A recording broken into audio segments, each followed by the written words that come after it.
Let me get my mic. I don't know if my voice travels. All right, hello. Is this working? Yeah. Did you enjoy the show? Okay, yeah, sounds like we gotta get this panel started. First of all, I'm Marcus Jones, awards editor at IndieWire, and it is my pleasure to welcome to the stage casting director Seth Yankowitz, director Nisha Ganatra, executive producer and showrunner Abdullah Saeed, executive producer and showrunner Michelle Nader, actor Brian George, actor Alfie Fuller,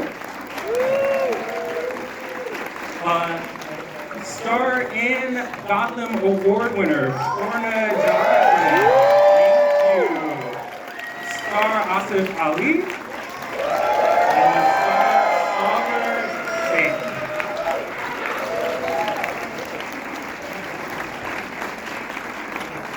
So again, thank you all for joining us at the DELI Boys panel. Thank you all for joining. Thank you for considering us. Thank you for your consideration. So just to get things started, definitely for Abdullah, Michelle, and even Nisha, this show is such a mix of things I definitely love in particular. I'm sure some people out there love as well. There's crime, there's comedy, we're seeing people from underrepresented backgrounds. Was this a case where the show was just fully formed, you were dying to get it out, or was this something that you kind of had to work on to figure out how to balance all these elements? Yeah, so this I wrote as a sample 5 years ago, and it's a story I like to tell other writers, because it really can happen if you just find the right people along the way. And if you really believe in what you were doing, in my case, I wasn't expecting this to be a real pilot on TV. So I just was I freed myself entirely of that expectation. And I think that if you trust yourself in that way, what I learned is that, something interesting comes out of it. And honestly, I think most flashy elements, the crime, the gore, things like that, right? The sort of silly humor, that was really kind of just me having fun, So it all came together naturally. And then of course, when Michelle came onto the show, not just in in this sort of more intangible sense, but also in a very physical, Philly way. She brought this new dimension. I'm very tough. Yeah. Yeah. So you know what? I think balancing it was just something that came naturally from the premise. You know what I mean? These things I'd never seen together. And then we had the challenge of how to capture this amazing script and the tone, and how do we want to ride the line between comedy and violence and my Coen brother dreams. And so we both were kind of finding that out of the way. And it did feel in many ways like the best indie film. It was just such a small little group of people in Chicago for the first time, right? We were in Chicago and we didn't know much about Chicago, and now we know too much about Chicago. But I think the moment that Jenni and Abdullah and I kind of felt like things came together was there is a scene where Lucky at the end of the pilot shoots a character. I think you all just saw it, right? Yeah. Okay, good. I'm not kidding. They're still traumatized by it, you can tell. Yeah. So it's that moment where we talked a lot about I didn't want to see this brown guy get shot and fall to the ground. I feel like I've seen that so much, and I just didn't want to contribute to that. I didn't want to see it. I didn't want to have anything to do with it. And so we decided that, I kind of was thinking about how to cover the scene and what to do, and decided that the best way would be to just cover Saagar and Asif in blood. They're christening into this lifestyle and where they're going. And that whole scene to me hinges on one thing, and that is the pitch of Asif's scream. Which I gotta say, we may not have gotten if that blood didn't spatter the way it did on his face. What a happy. That is true. I need a splash zone amount for me to get in the zone. Yeah. Yeah, but I remember that pitch of that scream makes, that's the tone of the whole thing. It's like that and that reaction. Take that, Daniel Day-Lewis. And actually, I remember Nisha did a thing. I don't know if you remember this, but this is also like, see, when I wrote the script, I was trying to grab attention, but I didn't know. As a director, how are you gonna show that and still make it funny and all that stuff, right? And she did this thing, right, where you were like, we're just gonna test it out, and then you went 3, 2, and didn't say 1 and just blasted it. and so the reactions and the scream, I think, were because of that like playful energy, that you brought to the whole thing. And then it was fun because Poorna walked over and started wiping his face, and I was like, oh my God, more. And she was like, what? I was like, go E, and she was like, say E, and then Asif goes E, and then it was like, we were just like, it's amazing to have actors who can do anything you ask them to do and then more. And that's not in the script, yeah. Talking about independent filmmaking, TV making, we were in Chicago and we were going to shoot a scene on Thursday night, there's a shootout at that location. So a Chicago special, as they call it. Yes. And so the person responsible, they're like, there was a shootout, but I invite everyone to come to work on Friday. And people were like, fuck that shit. But we lost a location. And when you're shooting a pilot, every day is so precious. So Nisha, with Lon, went out and Jesse scouted on Thursday night. Street. They just walked on Devon Street. In Little India. We just went to Little India, and I was like, there's an uncle or auntie that's going to let us shoot here, and we're going to find them because we are not being shut down. And so I went with Jesse, our production designer, who speaks Arabic, and every time it was an Arabic story, I'd push Jesse forward to be like, hi, uncle, and she'd start talking. And then if they spoke Urdu or Hindi, she'd push me forward and be like, hey, uncle, so we're making this little thing. And by the end of that night, we secured a location. Yeah, we got a deli, shockingly, a deli. And it was that last minute deli that then became the one we replicated, But also it's the one that we see the very first shot of the show and the very last shot of the show. Mm-hmm. I love that. Hey. That was the thing of not knowing Chicago, because we were like, the South Side, I've heard of this. Is it safe here? And the location guy, remember, he was like, yeah, I live right over there. And we're like, oh, okay. What about this bulletproof glass? And he's like, oh yeah, we can take that out. And we're like, take it out. Add more. There's like little flowers and different, around it for all the people who have been shot there. We were like, oh, that's so pretty. R.I.P. to the real ones. I want the location to be this perfect. But Seth, I want to take it to you. Like I said, it's not every day that we get a show centered on a Pakistani cast. I wonder, when this comes your way, is it like, wait, I have so many people that have come through my office that are looking for this opportunity. Like, did you have a bunch of ideas, or was it still like a real search around to, first of all, find these guys? But so I had no ideas. I had to educate myself first on, Pakistani versus Southern Indian, Northern Indian. So I did a lot of research pre-job, which I think got me the job when I sort of communicated the knowledge that I got. And then it was off to the races to find everyone. Asif, about 13 or 14 years ago, when I was an executive at Fox, we put him in our first Fox Night of Comedy. So I knew Asif, and he's like, wait 13 years. Your life's about to change. You're gonna have 3 roommates for 13 years, and then one day your life is gonna turn around. Next time I see you, you're gonna get it. Worth the wait, I'll say, worth the wait.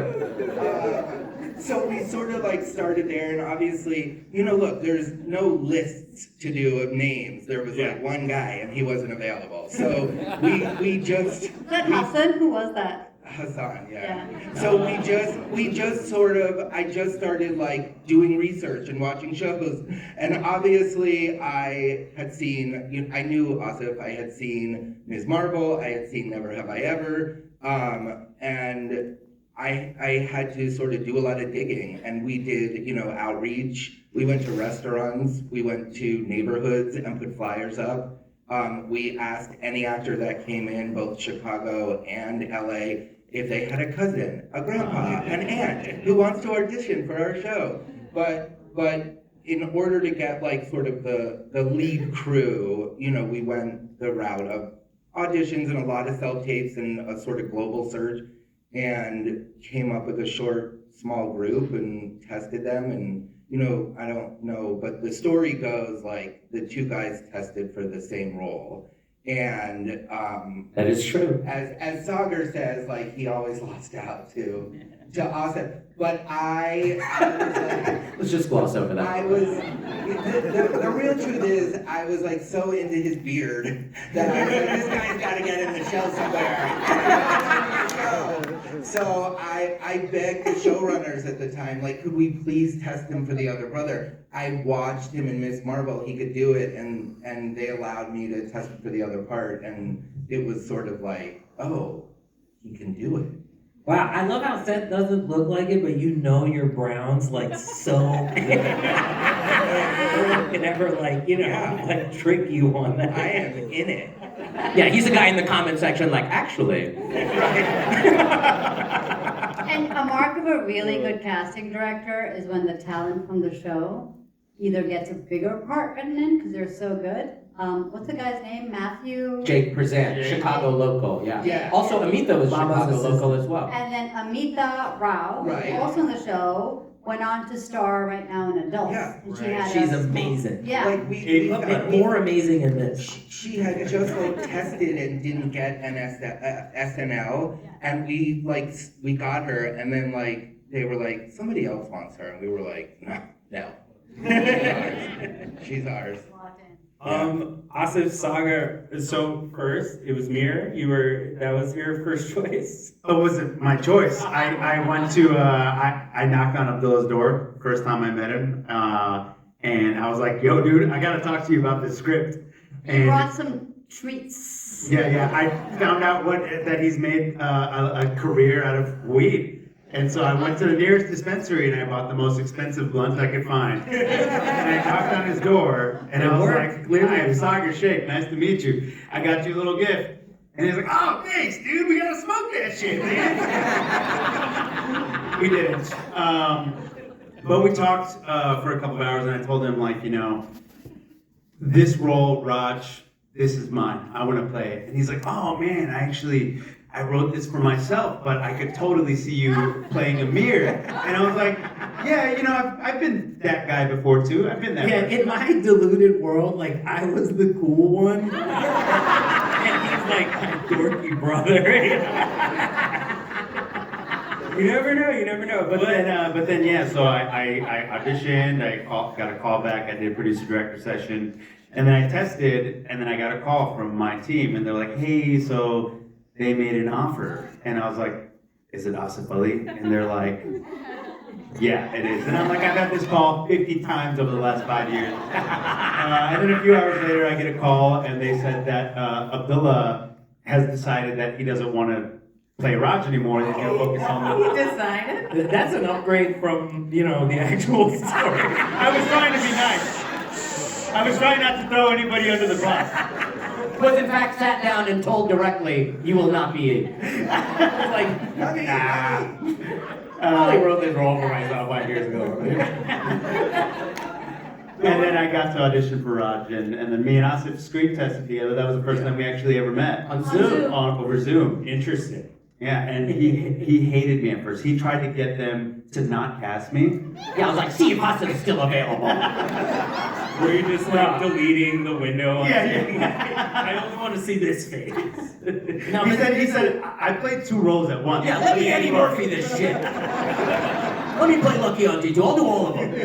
Like a Bollywood film. Yeah, he also tried to play Baba. Yeah, I'll do all of them. He wanted a, what's the Eddie Murphy movie? Clumps. The Clumps. He wanted Professor Clump. Clumpified this shit. But no, it was a good screen test. It was a good chemistry read, and we love each other. Yeah, these guys were the most incredible leaders on Come on, we're gonna get applause for your consideration. don't forget to consider. No, I was gonna ask real quick. I mean, we've already gotten into it, but like, you see the script, is it like, oh, this is the one for me? Because knowing some of your background, there's like, you've worked with brothers before. Your dad owns a version of a deli, and so I'm wondering if like seeing what the story actually is, it's like, oh, not only do I like look the part, but I know who this person is. That's totally how it felt with Raj. I feel like I've had a life where I've been like Raj and a life where I've been like Mir, and the life that I lived like Raj was way more fun. Way more fun.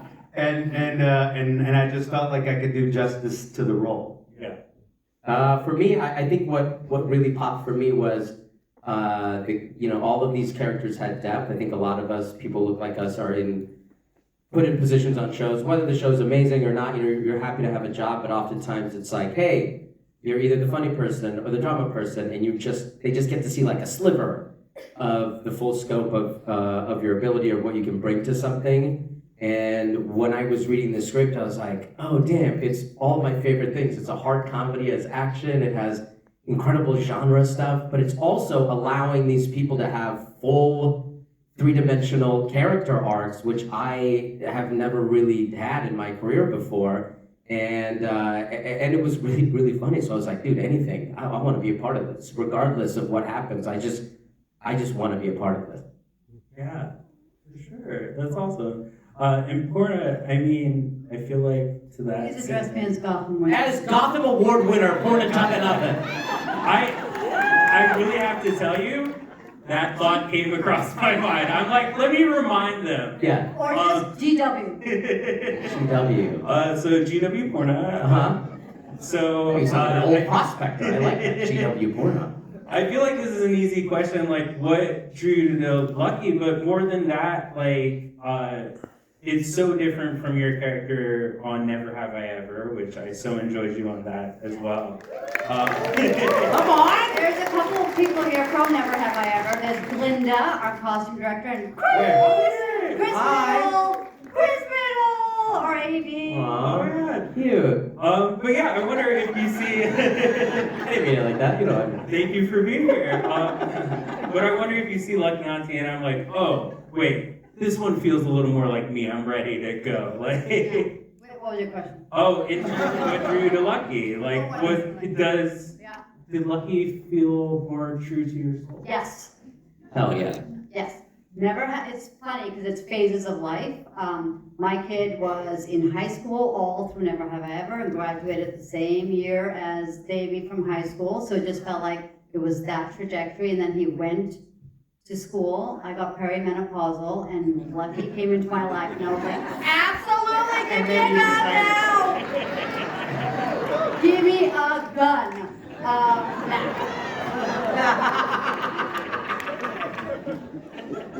Could have been a documentary. Yeah, total documentary. Yeah.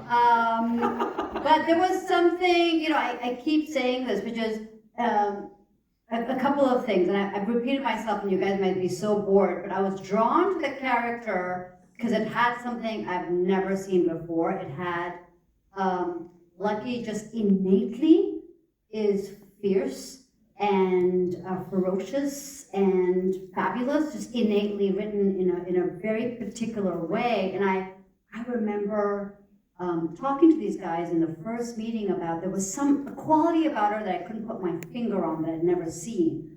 And later on, Abdullah told me, which is what I picked up on, that Lucky was written as a man.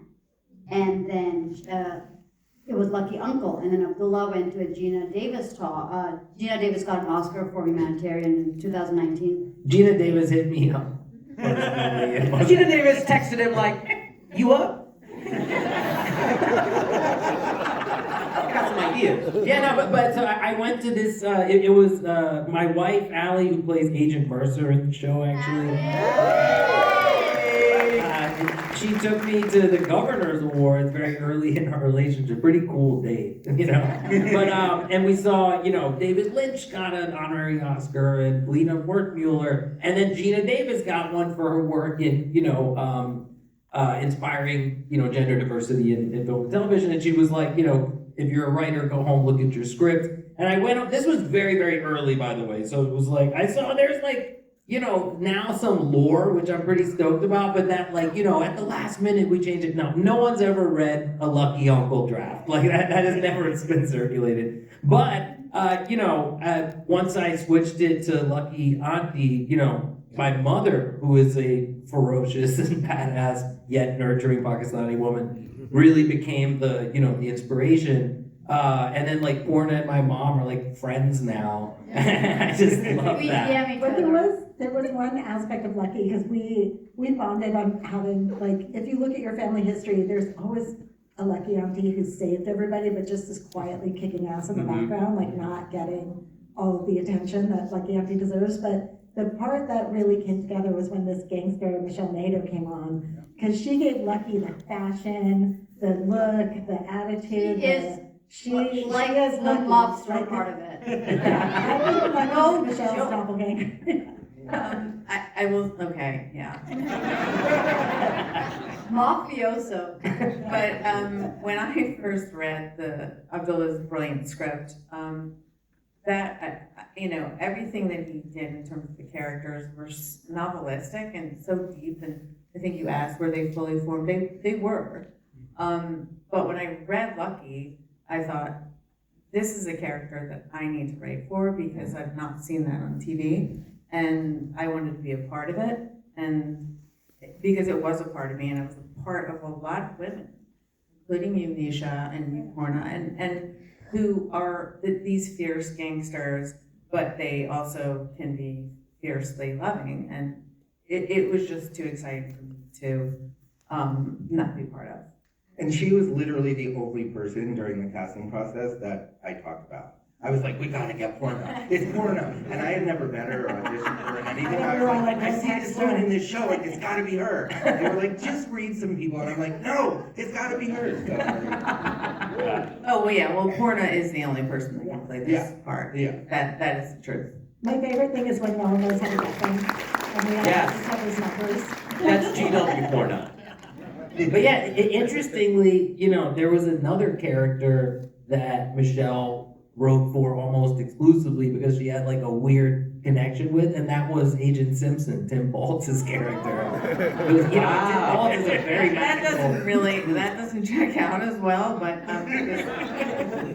he's like this red-headed white guy, plays an FBI agent who would be my natural enemy, but I really felt a kinship to him when I met him, and he's such a talented performer. So yeah, All our guest stars and co-stars Incredible. during our incredible. We're so lucky to have one. Yeah. Shout out to the guest stars, first of all. Shout out to guest stars. But yeah, I wanted to also get to Alfie and Brian. I mean, we've seen 2 episodes so far, and hopefully some of you all have seen the full season as well. I don't know if we can do any spoilers, but what I was going to say about your characters, Prairie and Ahmad, is that there is this idea of like, oh, maybe there's one joke there that Prairie is woo-woo, Brian, your character Ahmed's kind of uptight. But I think even from the beginning, you can tell that you guys are already bringing dynamism to it. And I don't know if that's a part of the script as well, but like, sort of, what was it like bringing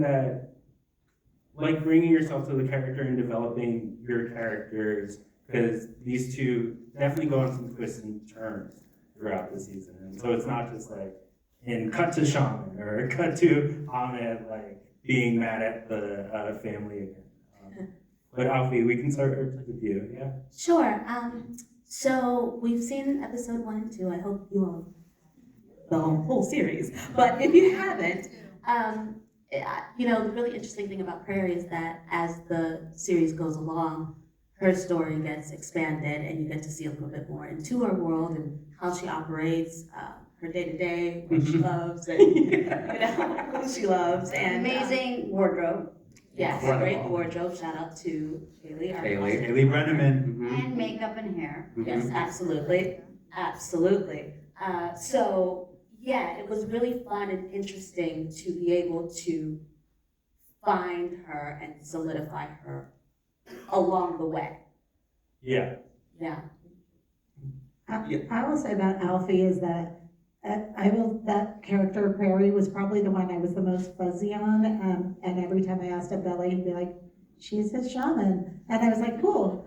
But then when Alfie came in and read she created that character at 100%. Like when I saw you read that, I was like, "Oh, I understand this character now," and it's just such a beautiful thing that you do, Alfie. You bring this, like, anyone else could have just played her like a sort of, you know, the stereotypical thing, but you brought this like soulfulness and this grounded performance and this really meticulous character details to her, the way she puts leeches on, the way she, like, all of it, the way she like slams that fish. Like I was like, I'm not sure how to get the fish and the psilocybin, but here's a mallet in a bowl, and Alfie just bam, you know, Get the shit out of that fish. The fish in that chips. different props. And then back away. She just does magical things. And the character has this, you know, this perceptiveness that you brought to it, Alfie, which, like, you know, for example, later in the season, she's in the deli, and you can see on her face that she senses that there's bad stuff going on in here, right? And like sprays some stuff and sprays herself. But it is like, you know, that is throughout, and of course, like you're saying, Alfie's storyline became like one of the most fun. I mean, you know, as we wrote the season.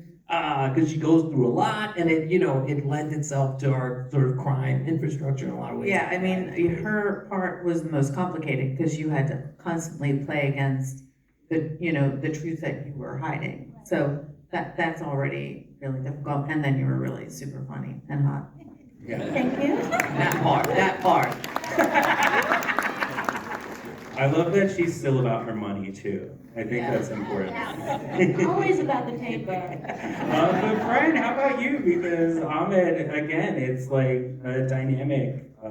Yeah, well, when we did the pilot, Ahmed was a possibly recurring character. So he wasn't really. But I read it and I went, "Oh, no, he's not." They just know. Sticks. And what the joy of this group is, and I think not any of us here will disagree, this is the most supportive, amazing group to work with, because I felt no compunction to withhold anything. I was just sort of like, I'm going to do this, and I get absolute support. And I was allowed to sort of flesh Ahmed out and do what I wanted with him, you know, within the confines of the script. And it was just so much fun. And there was no sense of, really, he's not, put him down. Let's bring him down a notch. It was just like, let's go. So, you know, and here I am. Damn, I need a catchphrase. Shit. But yeah, of course, you know, also like Brian and Iqbal, who plays Baba, being in the show is really special because, you know, for a lot of us growing up, Babu Bhatt, who Brian played on Seinfeld, was the first Pakistani character I had ever seen on TV. Just them saying I'm from Pakistan was huge for us, right? Yeah. And then of course Iqbal, who's, you know, the other brown dad, I would say. Mm-hmm. And the fact that we have both these guys in the show, and also to see them hang out with each other on set, and they've been, you know, going out for the same roles probably for decades. They're the Saagar and Asif of back then. But that's the beauty of the show, is it allows us the opportunity to actually be on a show together And rather than competing with each other not only the forever. first time that Asif and I worked together, but it's probably the first time that you and Iqbal worked together. And it took, what, 20-something years to get to that point? Yeah, because there's only one brown character per show. Yeah, so Come on. Otherwise, there's only one cab driver, guys.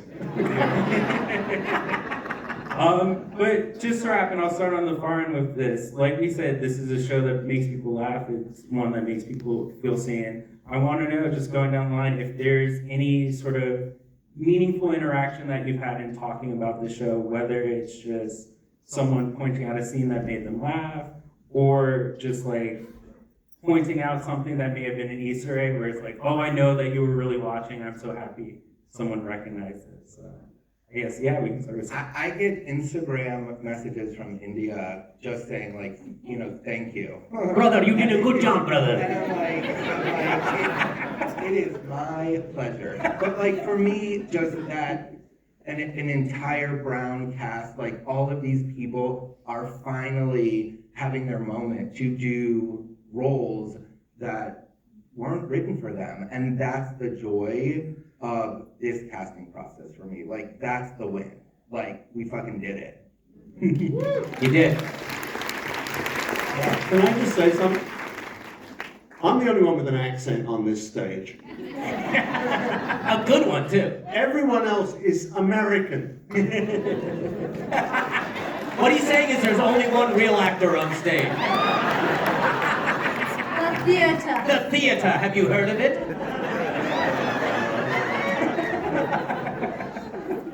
But Nisha, how about you? Even the look of the show is something that you're involved in. Oh, yeah, I mean, it was, at first I just want to point out that Abdullah is like such the guy who chose to surround himself with Michelle Nader, who's formidable, with Poorna, with these women, and Jenni, Nora, Nora, like Tara, like you're in one every of the turn.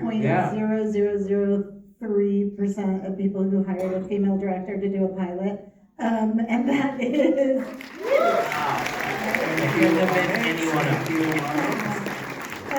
it just felt like, I think I've said this, but it felt like the first time we could really be ourselves and not have that be a ding against you or something you were sort of coming from a position of, no, I can tell your story, I promise, even though I'm brown, I can do it. It was on this one, we were like, oh wow, like I remember there was a scene where Iqbal was, he was improvising in Urdu and we were dying because he was saying the most disgusting, hilarious stuff. And I looked up and our crew was not, they were like, we don't know what we're doing here, this whole thing, and Abdullah and I are cracking each other up and throwing more improvs at him and going, and it was the first time I was like, oh my God, like this is a superpower, like being able to speak another language and have two cultures and be all this thing we've always sort of struggled with our whole life of identity became like the superpower on set, and that was a really beautiful thing to experience.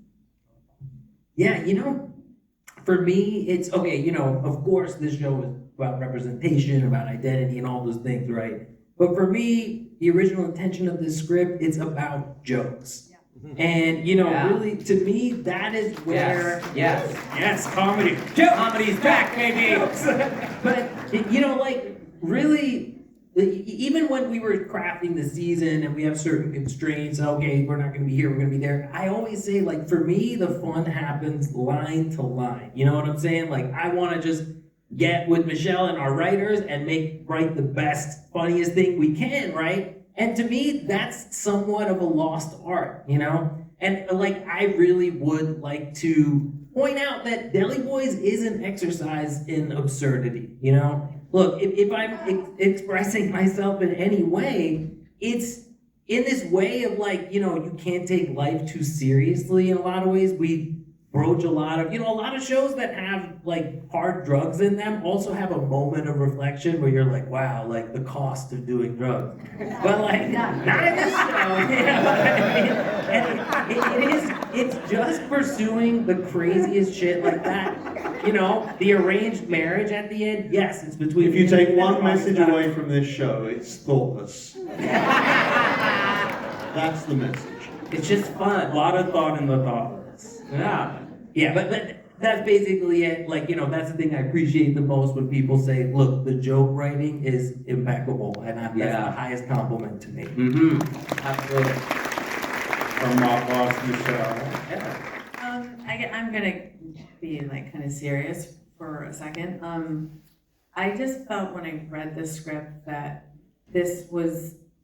Abdullah is such a great writer and it was such a singular voice, and I thought I want to be putting this kind of thing in the world, something great. And I do want to mention Onyx and the people at 20th were believing in the show for a long time, and Jenni and Konner and Nora.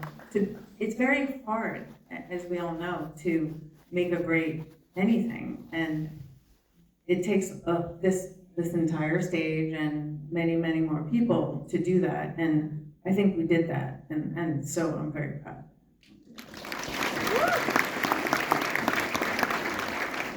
We got to go a little bit lightning round, but Brian, did you have anything more to add? Or? Me? What? Yeah. You asking me? Oh, I was just saying if there's any meaningful interaction you've had, whether it's the comedy or. Like since the show's been out? Yeah. I'm very old, I'm lost. Like just have you talked to anybody or had any? Did I say I like these people? You did the checklist, I'm British. Yeah. You went a little out of order Cutting too, the but I can emotion take it to with it. Joey That's what we as do. well. Sure. Yeah. So the show is obviously about shows. It's also, it is a show about representation. And I am the minority on my show. As it fails. Well, let me tell you. This one, in my television career, that seems to be the trend, me being the only. I see. And so I was a little worried that I would tend to fall to the background, fade to the background. Mm-hmm. But the messages that I've received from little brown girls all over the world, they're just like, oh my God, I see myself in Prairie, thank you, like, you're so cool, I'm gonna follow you. This is so touching. And like, I'm a New Yorker, and I live in Harlem, and Yeah. yes, I love that. My people are coming up to me, my people are watching the show, and they're just like, we see you, thank you, sister. And I'm like, oh. So it's just been very beautiful all around. Hell yeah. Yeah. That's amazing. GW. For me, it is the, thank you. It is the, and I said this in my speech, by the way. My acceptance speech, that is. Or would she beat a lot of her very talented peers because she's the best? No, I actually said it's the complete, it's such a new feeling to be on this show because we're allowed to just be. We have this, it's like, the show doesn't have a message. It probably should, but it doesn't. We're not reflecting. Maybe why we didn't get a season 2. Anyway, no, it doesn't have a message. It doesn't have questions of belonging and identity, which so many brown shows do. We are allowed to just be. These guys are allowed to be as dumb as they possibly can. Cheers to that. And as dumb as all the white actors out there. Acting. That came out wrong. Are allowed to be as those white actors As are white allowed. actors are Now we have the title for the article. Are we? GW Poorna says white actors are stupid. Well, that thing is just allowed so much for a particular category of actors, and we're not allowed to fill that space. So Yeah. the fact that, all these wonderful, crazy characters, and Michelle calls this a crimedy, which is part crime, part comedy. But Trademark. yeah, and it's I'm also my character is so unbelievably novel. It's not ever portrayed before. And it's a woman who loves her family and also loves cocaine, Both can be true at the same time. It's like a true auntie. We contain multitudes. How about you two? Success in dumb representation. How's it feel? Touch my knees. Let's do knee to knee, dude. I'd like for everyone to start referring to me as GL Saagar Shaikh. Yeah, he's a Gotham loser, but you know what I mean? At least you were nominated, dude. I was doing catering. I gotta say, after the show came out, me and Asif did, or it was just before the show came out actually. Yeah. There was this traveling food truck that was going from Philly to Chicago to Austin, Deli New York, the Deli Boys Deli food Boys truck, truck, yeah. And so me and Asif decided to go to these food trucks because there was activations going on at South by. And I don't think you or I expected those lines to be as long as they were. They were I'm talking like this whole group of people here times 2 in a line, right? Like Brown people love free food, man. No, they weren't. They were all Tupperware. white people. You know what? Of them were brown people. But Asif and I went and we met everybody. We took pictures with everybody. We signed every poster that they had. And In the rain. yeah, in the Chicago was rain, raining. in the snow. But a lot of it, what was cool about it is like we were like, hey, you know, and this is a testament to the show that, you know, being like, hey, let's go. We're just gonna buy our ticket, we're gonna fly over there, and we're just gonna see, you know, we want to meet people that have seen the show. We thought like, maybe it'll be like half an hour and then blah, blah, blah. And then we would end up being there for like 8 4 hours. 5 And hours, then the people working there would be like, what the hell is wrong with these people? They're here the whole day. But it was just as much for us as it was for them to see and meet people who were so like enamored with the show and loved it so much, and they were constantly asking us like, when are you guys gonna do another one? When are you guys gonna do another one? And they would call their friends, like they'd be in line and they'd be like, holy shit, those aren't lookalikes, those are the actual guys. We have to call our cousins, and so the line would just get progressively longer as the day would go on. Phil and Jenni at our Onyx PR Yeah. team, they had to hire security for us. Yeah. We're like, what are they gonna do to us?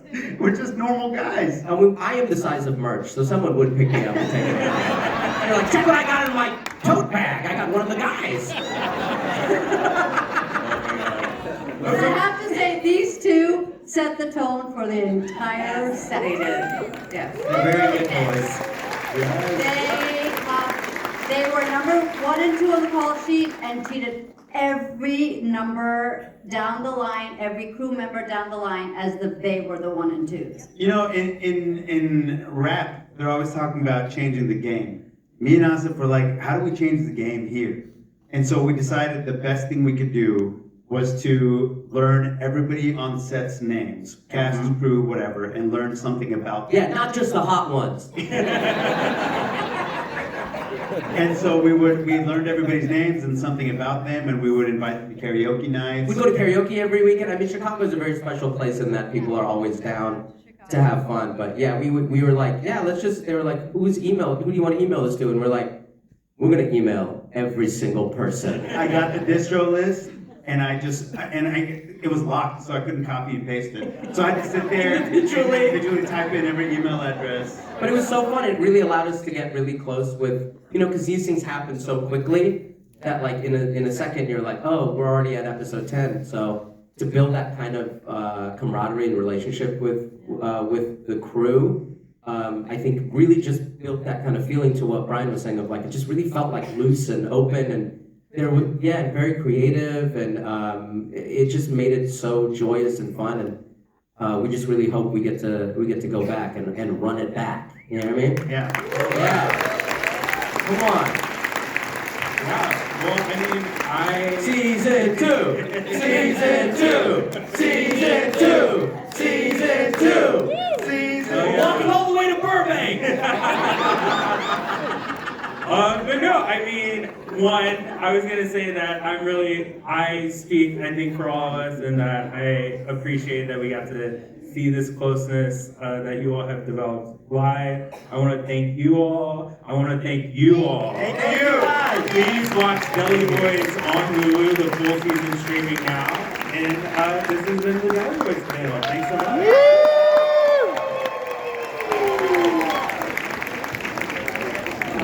Also, my mom is here. Come and say hi. Just speak very loudly. We'll be out. Our families are sitting right here. Get up safe, guys. Thank you so much.